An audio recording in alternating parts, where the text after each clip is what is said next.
வணக்கம். அம்மாச்சி வைத்தியம். இன்று நம்ம பார்க்க போகிறது அம்மாச்சி வைத்தியத்தில் ஒரு முக்கியமான பதிவு இது. நீங்கள் தெய்வ நம்பிக்கை இல்லாதவங்களுக்கு எதுவுமே தெரியாது. ஆனால் அவங்க நினைக்கும் கெடு தனக்கே. அதே மாதிரி நிறையா பேர் அடுத்தவங்களை கெடுத்து வாழணும்னு நினைக்கிறாங்க இல்லையா?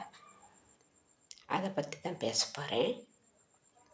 நீங்கள் அதுக்கு முன்னாடி நீங்கள் இதை பார்க்குறதுக்கு முன்னாடி நீங்கள் என்ன பண்ணுங்க, லைக் பண்ணுங்கள், ஷேர் பண்ணுங்கள், சப்ஸ்கிரைப் பண்ணுங்கள். வாங்க வீடியோக்குள்ளே போவோமா? என்னோடய அனுபவத்தில் இப்போ எனக்கு 58 வயசு ஆகுது. என்னோடய அனுபவத்தில் நான் நிறையா பேர்த்த பார்த்துருக்கேன். என்னை கெடுக்கணும்னு நினச்சிக்கிட்டு என்னென்னமோ வேலை பண்ணுவாங்க. ஆனால் அது அப்படியே அவங்களுக்கு மாறிடும். அதை என் கண்ணார பார்த்துருக்குறேன். நான் எப்போதும் பொது நலமாக தான் வாழ்ந்துட்டுருக்கேன். யாரையுமே நான் கெடுக்கணும்னு நினைக்கல. நம்மளால் முடிஞ்ச 4 நல்ல காரியங்கள் இந்த அம்மாச்சி வைத்தியம்லாம் போடுறதே நிறைய பேர்த்துக்கு பலனாக இருக்கணும்னு தான் அதை பண்ணிகிட்ருக்கேன்.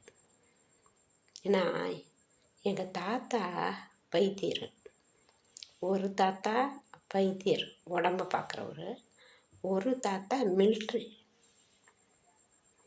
அவர் நாட்டுக்கு சேவை புரிஞ்சார். இந்த மாதிரி குடும்பத்துலேருந்து நான் வந்தவர்.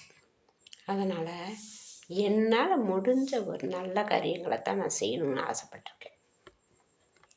பெண்கள் எல்லாமே நமக்கு ஒன்றுமே வரல போகல, நம்மளுக்கு ஆண்டவன் வழிகாட்டல அப்படின்லாம் நிறைய பேர் புலம்புறாங்க.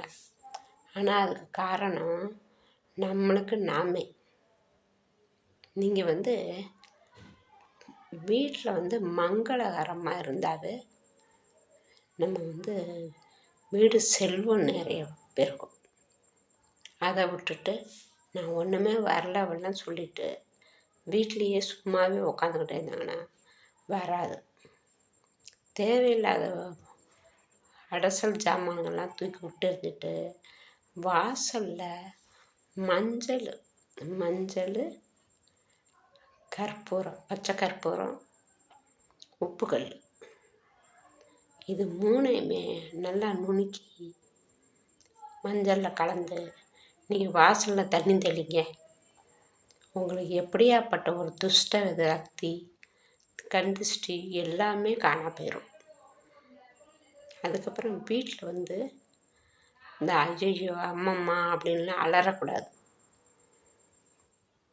நம்மளை பொறுத்தவரையிலுமே ஆண்டவன் நீ தான் எனக்கு வழி அப்படின்னு ஆண்டவனே நினச்சிட்டுருங்க. உங்களுக்கு நல்லது நடக்கும்.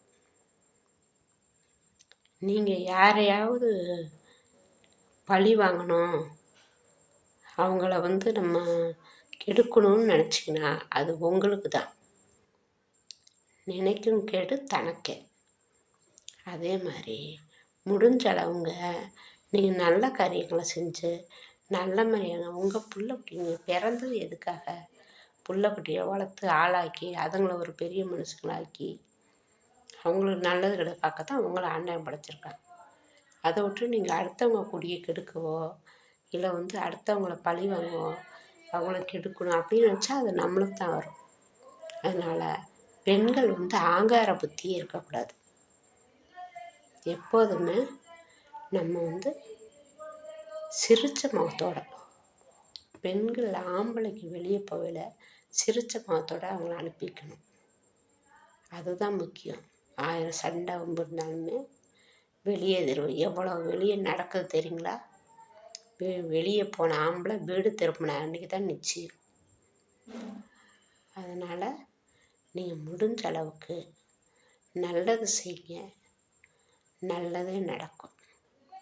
உங்களை எதிராளி உங்களை கெடுக்கணும்னு நினச்சாங்கன்னா அவங்க அந்த இதில் போய் அவங்களே விழுவாங்க. அதனால் தயவுசெய்து நான் சொல்கிறத கேட்டு உங்கள் குடும்பத்தை நீங்கள் பாருங்கள். யாரையுமே நீங்கள் பழிவும் வாங்க வேணாம். அடுத்தவங்களுக்கு கெட்டது செய்யணும், நல்லது செய்யணும். முடிஞ்சால் நல்லது செய்யலாம். ஆனால் கெட்டது செய்யாதீங்க, அது உங்களுக்கு தான் திரும்பி வரும். இதை நான் சொல்கிற அட்வைஸ் இல்லாமல் இது உங்களோட நல்லதுக்காக நான் சொல்லிகிட்ருக்கேன். இதை கேட்டு பயன்பெற்று 4 நல்ல காரியங்களை செய்யுங்க, உங்களுக்கு நல்லதே நடக்கும். நன்றி, வணக்கம்.